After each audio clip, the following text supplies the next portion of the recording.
Kurukshetra Lok Sabha seat पर आम आदमी पार्टी के प्रत्याशी सुशील गुप्ता की हार के बाद अब आरोप प्रत्यारोपों का दौर शुरू हो गया है। आम आदमी पार्टी के बड़े नेता अनुराग ढांडा ने आरोप लगाया है कि कांग्रेस के बड़े नेताओं के भीतर घात के चलते ही सुशील गुप्ता की हार हुई है। उन्होंने प्रेस कॉन्फ्रेंस में ये आरोप जड़ा कि बड़े कांग्रेस नेता रणदीप सुरजेवाला के बूथ पर आम आदमी पार्टी के प्रत्याशी की हार क्या इशारा करती है। क्या रणदीप सुरजेवाला अपने ही बूथ पर जीत दिलाने के लिए सक्षम और लायक नहीं है? क्या उनमें इतना दमखम नहीं है कि वो अपने हलके से सुशील गुप्ता को जीत दिलवाने का काम कर सकते? इसके अलावा अनुराग ढांडा ने कांग्रेस के बड़े नेता और पूर्व मंत्री अशोक अरोड़ा के ऊपर भी सवालिया निशान खड़ा किया है और ये कहा है कि क्या अशोक अरोड़ा की ताकत खत्म हो गई है? क्या उनमें कोई दमखम नहीं है जिसकी वजह से थानेसर सीट के ऊपर बीजेपी को 18,000 वोटों से लीड मिली है?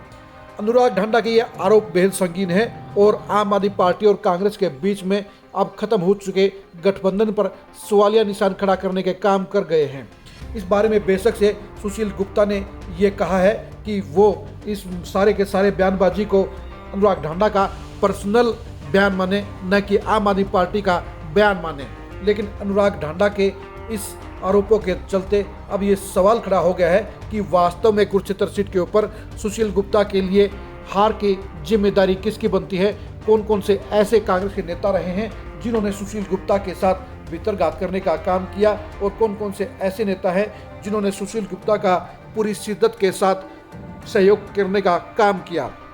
सबसे पहले बात करते हैं हम रणदीप सुरजेवाला के बारे में। अनुराग ढांडा ने सबसे ज़्यादा सवालिया निशान रणदीप सुरजेवाला के ऊपर खड़ा करने का काम किया है, लेकिन ये सच्चाई है कि रणदीप सुरजेवाला ने इस बार बीजेपी की लीड को कम करने के लिए ज़बरदस्त मेहनत करने का काम किया और यही वजह है कि इस बार कैथल सीट के ऊपर बीजेपी के प्रत्याशी को महज 15,000 की लीड मिल पाई है, जबकि 2019 के चुनाव में लगभग 70,000 की लीड कैथल सीट के ऊपर बीजेपी के प्रत्याशी नायब सैनी को मिली थी। इस बार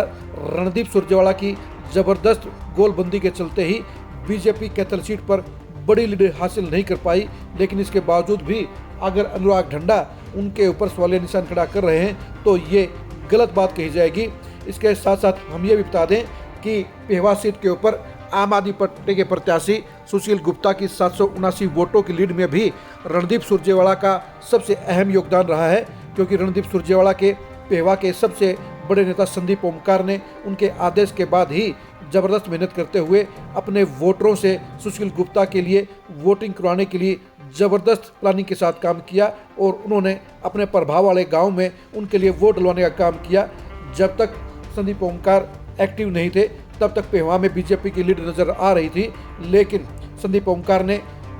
रणदीप सुरजेवाला का कार्यक्रम कराने के साथ साथ अपने वोटरों को भी साफ तौर पर यह संदेश दिया कि उन्हें हर हाल में पेहवा से सुशील गुप्ता को जितवाकर आगे निकलवाना है। हम आपको ये बता दें 2019 के चुनाव में संदीप ओमकार ने निर्दलीय प्रत्याशी के तौर पर चुनाव लड़ते हुए पेहवा सीट से लगभग 30,000 वोट हासिल किए थे। अब वो कांग्रेस में शामिल हो चुके हैं और रणदीप सुरजेवाला के खेमे में शामिल हैं। उनकी मेहनत के बलबूते पर ही कहीं ना कहीं पेहवा में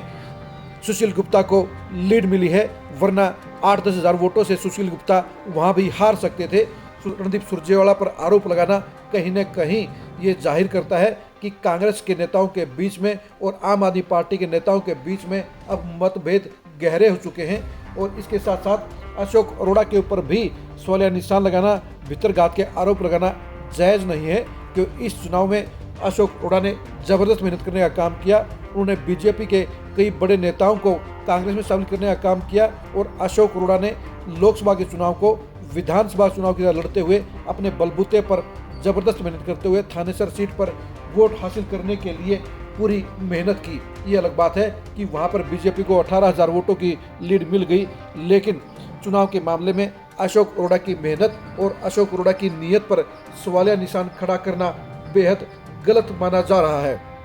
जबकि इस चुनाव में अगर किसी नेता पर सबसे ज़्यादा सवालिया निशान खड़े होने चाहिए, अगर सुशील गुप्ता की हार के लिए सबसे ज़्यादा जिम्मेदार कोई नेता हो सकता है तो वो नेता जयप्रकाश हो सकते हैं। जयप्रकाश कांग्रेस की टिकट पर हिसार से सांसद बन चुके हैं, लेकिन उनका कलायत हल्का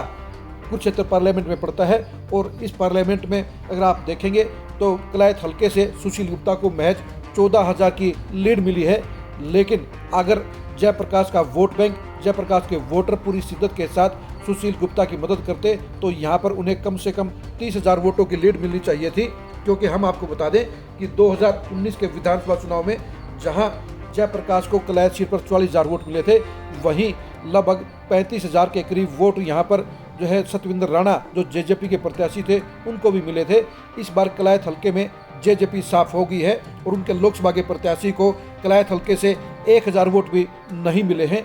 बाकी के 36,000 वोट पूरे तौर के ऊपर वो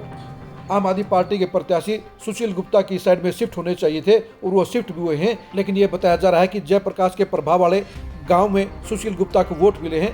अगर जयप्रकाश के पूरे वोट सुशील गुप्ता को मिलते और उसके साथ साथ जेजेपी से नाराज वोटर भी सुशील गुप्ता के साथ हुए हैं तो उन हालात में 80,000 वोट मिलने चाहिए थे। लेकिन इसकी बजाय कलायत सीट के ऊपर सुशील गुप्ता को महज 64,000 वोट मिले हैं। हम आपको ये बता दें कि चर्चा चल रही है कि जयप्रकाश और नवीन जिंदल की आपस में सेटिंग हुई थी। इस सेटिंग के चलते ही हिसार सीट के ऊपर जहां नवीन जिंदल ने जयप्रकाश के लिए वोट डलवाने का काम किया, तो वहीं पर कलायत सीट के ऊपर जयप्रकाश ने सुशील गुप्ता की बजाय नवीन जिंदल के पक्ष में वोट डलवाने का काम किया। हम आपको ये बता दें कि इन आरोपों में सच्चाई भी नजर आती है, क्योंकि हिसार विधानसभा सीट के ऊपर जयप्रकाश को 35,000 वोट मिले हैं, जबकि इससे पहले अनुमान लगाया जा रहा था कि जयप्रकाश हिसार विधानसभा सीट के ऊपर 25,000 से ज़्यादा वोट नहीं ले सकते हैं। लेकिन जिंदल परिवार के प्रभाव वाले बूथों के ऊपर, इलाकों के ऊपर जो है जयप्रकाश को ज़्यादा वोट मिले हैं और वहाँ पर उनको लीड मिली है, जिससे कहीं ना कहीं ये बात साबित हो रही है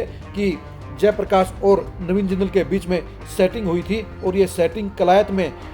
सुशील गुप्ता को मिले 64,000 वोटों की गिनती भी बता रही है, इशारा कर रही है कि कहीं ना कहीं जयप्रकाश के वोटरों ने सुशील गुप्ता की बजाय नवीन जिंदल को वोट देने का काम किया। यही वजह है कि वहां जयप्रकाश भी एमपी बन गए और यहां पर नवीन जिंदल भी एमपी बन गए हैं,